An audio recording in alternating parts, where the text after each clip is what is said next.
നമസ്കാരം. പാക് അധീന കാശ്മീരിലെ ജനങ്ങൾക്ക് യുദ്ധ സാഹചര്യം നേരിടാൻ പാകിസ്ഥാൻ സൈന്യം പരിശീലനം നൽകുന്നതായാണ് റിപ്പോർട്ടുകൾ. മേഖലയിൽ 1000-ലധികം മദ്രസകൾ അടച്ചുപൂട്ടി. ജനങ്ങളെ സ്കൂളുകളിലെ ക്യാമ്പുകളിലേക്ക് മാറ്റിയാണ് പരിശീലനം നൽകുന്നത്. അതിനിടെ കരയിൽ നിന്നും കരയിലേക്ക് തൊടുത്താവുന്ന ഒരു ബാലിസ്റ്റിക് മിസൈൽ പരീക്ഷണത്തിന് പാകിസ്ഥാൻ തയ്യാറെടുക്കുന്നതായും കേന്ദ്ര സർക്കാരിന് വിവരം ലഭിച്ചിട്ടുണ്ട്. ഇത് പ്രകോപനമായി കണക്കാക്കുമെന്നാണ് കേന്ദ്ര സർക്കാരിന്റെ നിലപാട്. അതേസമയം പാകിസ്ഥാനുള്ള ധനസഹായം നിർത്തണമെന്ന് ലോക ബാങ്കിനോടും ഇന്റർനാഷണൽ മോണിറ്ററി ഫണ്ടിനോടും ആവശ്യപ്പെടാനും ഇന്ത്യ തീരുമാനിച്ചിരിക്കുകയാണ്. ഇന്ത്യയുടെ ഭാഗത്ത് നിന്ന് ഏത് വിധേനയും ആക്രമണത്തിനുള്ള സാധ്യത കണക്ക് കൂട്ടിയാണ് പാകിസ്ഥാൻ മുന്നൊരുക്കങ്ങൾ നടത്തുന്നത്. അതിർത്തിയിലേക്ക് സൈനിക ഉപകരണങ്ങളെക്കുറിച്ച് സേനാ വിന്യാസം കൂട്ടിയ ശേഷമാണ് പാക് അധീന കാശ്മീരിൽ ജനത്തിന് പരിശീലനം നൽകുന്നത്. ഇന്ത്യയുടെ ഭാഗത്ത് നിന്ന് ആക്രമണമുണ്ടായാൽ ജാഗ്രതയോടെ പെരുമാറേണ്ടത് എങ്ങനെയാണെന്ന് വിശദീകരിക്കുകയാണ്. പ്രാഥമിക ചികിത്സ നൽകേണ്ടത് എങ്ങനെയെന്നും വിശദീകരിക്കുന്നുണ്ട്. ഒപ്പം ഗ്രാമീണരോട് 2 മാസത്തെ ഭക്ഷണം കരുതി വയ്ക്കാനും പാക് സേന നിർദ്ദേശം നൽകുന്നുണ്ട്. ഇതിനെല്ലാം പുറമെയാണ് കരയിൽ നിന്നും കരയിലേക്ക് തൊടുക്കുന്ന ബാലിസ്റ്റിക് മിസൈൽ പരീക്ഷണത്തിനും പാകിസ്ഥാൻ തയ്യാറെടുക്കുന്നത്. അടുത്ത ആഴ്ചയോടെ പരീക്ഷണം നടത്തുമെന്നാണ് ഇന്ത്യക്ക് ലഭിച്ചിരിക്കുന്ന സൂചന. ഈ നീക്കം ഒരു തരത്തിലൊരു പ്രകോപനമാണ്. അത് അങ്ങനെയാണ് ഇന്ത്യ കണക്കാക്കുന്നത്. അതിനിടെ ഇന്ത്യൻ വ്യോമസേന അതിർത്തി ലംഘിച്ചുവെന്ന പാക് മാധ്യമങ്ങളിലെ വാർത്ത വ്യാജമാണെന്ന് കേന്ദ്ര സർക്കാർ വൃത്തങ്ങൾ തന്നെ പറയുന്നുണ്ട്. ഇന്ത്യയുടെ റഫാൽ വിമാനങ്ങൾ അതിർത്തി ലംഘിച്ചുവെന്നും പാക് വ്യോമസേന നേരിടാൻ തുടങ്ങിയപ്പോൾ മടങ്ങിയെന്നുമാണ് പാക് മാധ്യമങ്ങളുടെ പ്രചാരണം. ഭയം കൊണ്ട് പാകിസ്ഥാൻ കള്ളപ്രചാരണം നടത്തുന്നുവെന്നാണ് കേന്ദ്ര സർക്കാരിലെ വൃത്തങ്ങൾ പറയുന്നത്.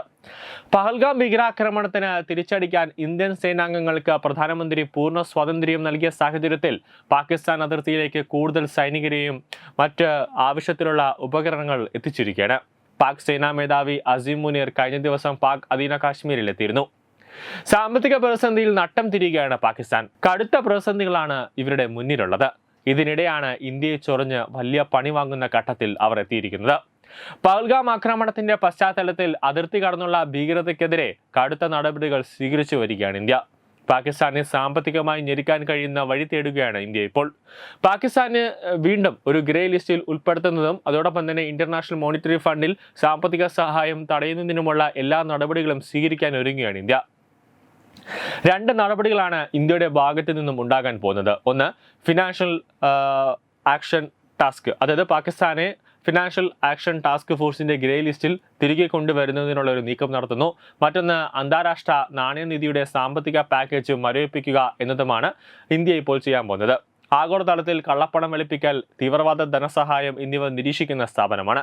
Financial action task force grey ലിസ്റ്റിൽ ഉൾപ്പെടുത്തിയാൽ പാകിസ്ഥാനിലേക്കുള്ള വിദേശ നിക്ഷേപങ്ങളിലും അനധികൃത പണമൊഴുക്കിലും നിയന്ത്രണമുണ്ടാകും. പാകിസ്ഥാൻ ഭീകരതയെ പ്രോത്സാഹിപ്പിക്കുന്ന രാഷ്ട്രീയമാണെന്ന ഇന്ത്യൻ വാദങ്ങൾ ലോകരാജ്യങ്ങൾ ഇതിനോടകം തന്നെ അംഗീകരിച്ചതാണ്. ഈ പശ്ചാത്തലത്തിൽ ഇന്ത്യൻ നീക്കങ്ങൾക്ക് അവർക്ക് വലിയൊരു തിരിച്ചടിയായി മാറുമെന്ന് തന്നെയാണ് യാഥാർത്ഥ്യം. അതായത് പാകിസ്ഥാന്റെ സാമ്പത്തിക ഘടന തകർക്കുക, അതായത് ഒരു രീതിയിലും പാകിസ്ഥാൻ തീവ്രവാദികൾക്ക് ഫണ്ട് ചെയ്യരുത് എന്നതാണ് ഇന്ത്യയുടെ ലക്ഷ്യം. ആ ഒരു ഫണ്ട് നിർത്തലാക്കാൻ വേണ്ടിയാണ് ഇന്ത്യ ഇപ്പോൾ ഓരോ നീക്കങ്ങളും നടത്തുന്നത്. പാകിസ്ഥാൻ നടത്തുന്ന സാമ്പത്തിക ഇടപാടുകളിൽ സൂക്ഷ്മമായ നിരീക്ഷണം നടത്താനാണ് ഇന്ത്യ ഇപ്പോൾ നീക്കം നടത്തുന്നത്. 2018 ജൂൺ മുതൽ പാകിസ്ഥാൻ ഗ്രേ ലിസ്റ്റിൽ ഉൾപ്പെടുത്തിയിരുന്നു. 2022 ഒക്ടോബറിൽ ഗ്രേ ലിസ്റ്റിൽ നിന്നും നീക്കം ചെയ്തതാണ്. പാകിസ്ഥാനിൽ നിന്നും അനധികൃതമായി പണമൊഴുക്ക് തടയാൻ, പ്രത്യേകിച്ച് ജമ്മു കാശ്മീരിലേക്ക് അനധികൃതമായി പണമൊഴുക്ക് തടയാൻ നടപടി സഹായിച്ചിരുന്നു. അതേസമയം ഗ്രേ ലിസ്റ്റിൽ ഉൾപ്പെടുത്തുന്നതിന് ഫിനാൻഷ്യൽ ആക്ഷൻ ടാസ്ക് ഫോഴ്സിലെ മറ്റ് അംഗങ്ങളുടെ പിന്തുണ ആവശ്യമാണ്. വർഷത്തിൽ 3 തവണ ചേരുന്ന പ്ലീനറിയാണ് തീരുമാനമെടുക്കുക. ഫെബ്രുവരി, ജൂൺ, ഒക്ടോബർ മാസങ്ങളിലാണ് പ്ലീനറി ചേരുക. 38 രാജ്യങ്ങളും 2 സംഘടനകളും ഉൾപ്പെടെ 40 അംഗങ്ങളുണ്ട്.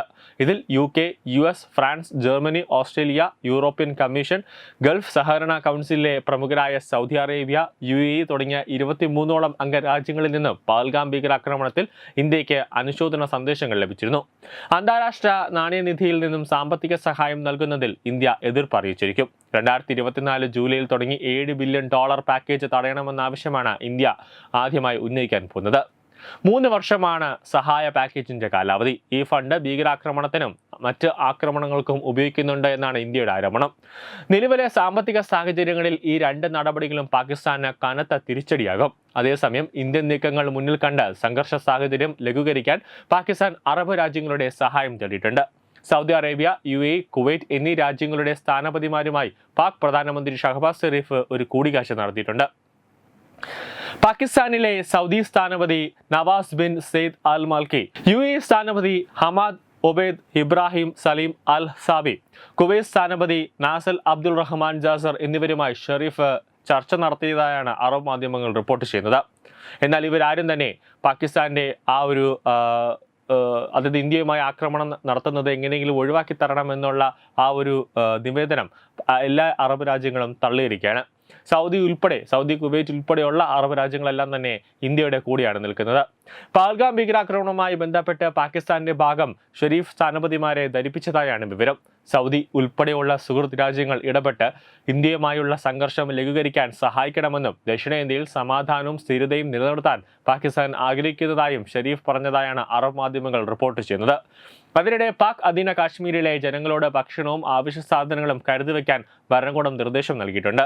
ഇന്ത്യയുടെ ആക്രമണം ഉണ്ടാകുമെന്നും അതിനുവേണ്ടി തയ്യാറെടുക്കണമെന്നും പാക് അധിനിവേശ കാശ്മീരിൽ പ്രധാനമന്ത്രി ചൗധരി അവറുൽ ഹഖ് നിർദ്ദേശം നൽകി. ഓരോ ദിവസവും ഇന്ത്യയെ പാകിസ്ഥാൻ ചൊറിഞ്ഞുകൊണ്ടിരിക്കുന്നു. അതേപോലെ തന്നെ ഇന്ത്യ ശക്തമായി തിരിച്ചടിക്കുന്നു. പാകിസ്ഥാന്റെ സകല ഡാമുകളും, അതായത് പാകിസ്ഥാനിലേക്ക് വെള്ളം എത്തുന്ന സകല ഡാമുകളും അടച്ചു വെച്ചിട്ടുണ്ട്. അതിൻ്റെ ഷട്ടറുകൾ താഴ്ത്തിയിട്ടുണ്ട്. അതായത് പാകിസ്ഥാന്റെ കൃഷി അടക്കം തകർത്തുകൊണ്ട് പാകിസ്ഥാന്റെ സാമ്പത്തിക ഭദ്രതയെ തന്നെ തകർത്ത് തീവ്രവാദികളിലേക്കുള്ള ഫണ്ടിങ് നിരോധിക്കാനുള്ള ഒരു നീക്കമാണ് ഇന്ത്യ ഇപ്പോൾ നടത്തുന്നത്. ചുമ്മാ ഇരിക്കുന്ന ഇന്ത്യയെ ചെന്ന് ഓരോ ദിവസവും പാകിസ്ഥാൻ ചൊറിഞ്ഞ് പണി വാങ്ങിക്കുന്ന ഒരു അവസ്ഥയിലേക്ക് കാര്യങ്ങൾ എത്തി നിൽക്കുകയാണ്. എന്തായാലും ഒരു ആക്രമണം ഉണ്ടാകുമെന്ന് ഇന്നലെ തന്നെ രാജ്നാഥ് സിംഗ് വ്യക്തമാക്കിയതുമാണ്. ന്യൂസ് ഡെസ്ക് തത്തമൈ ന്യൂസ്.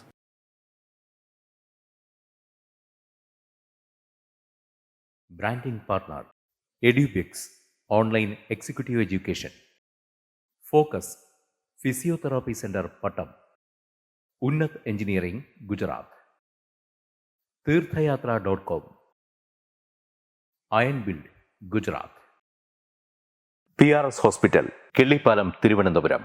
5 തലമുറകളായി നിങ്ങൾക്കൊപ്പം. തുമ്പമൺ ശ്രീ വടക്കുംനാഥൻ ക്ഷേത്രം, അമ്പലക്കടവ്, പത്തനംതിട്ട. ശ്രീമദ് സ്കന്ദപുരാണ മഹാസത്രം 2025 മെയ് 11 മുതൽ 18 വരെ. ബ്രഹ്മശ്രീ മുംബൈ ചന്ദ്രശേഖര ശർമ്മയുടെ മുഖ്യ കാർമ്മികത്വത്തിൽ മഹാഗണപതി ഹോമം, സ്കന്ദപുരാണ പാരായണം, മഹത് പ്രഭാഷണങ്ങൾ, പൂജഹോമാദികൾ, കലാസാംസ്കാരിക പരിപാടികൾ. സത്രയജ്ഞ കർമ്മങ്ങളിലേക്ക് എല്ലാ ഭക്തജനങ്ങളുടെയും സാന്നിധ്യവും സഹകരണവും സാദരം അഭ്യർത്ഥിക്കുന്നു. മഹാസത്രവേദിയിൽ മെയ് 18 പഴനി അരുൾമിക ദണ്ഡായുധപാണി സ്വാമി ദേവസ്ഥാന അർച്ചക സ്ഥാനികർ ശ്രീസെൽവ സുബ്രഹ്മണ്യ ശിവശാരിയാരുടെ മുഖ്യ കാർമ്മികത്വത്തിൽ നടക്കുന്ന അതിശ്രേഷ്ഠവും സർവൈശ്വര്യദായകവുമായ സ്കന്ദഹോമം. സ്കന്ദമഹാപുരാണ സത്രത്തിന്റെ ആദിമധ്യാന്തമുള്ള സമ്പൂർണ്ണ തത്സമയ കാഴ്ച തത്വമയി നെറ്റ്വർക്കിൽ.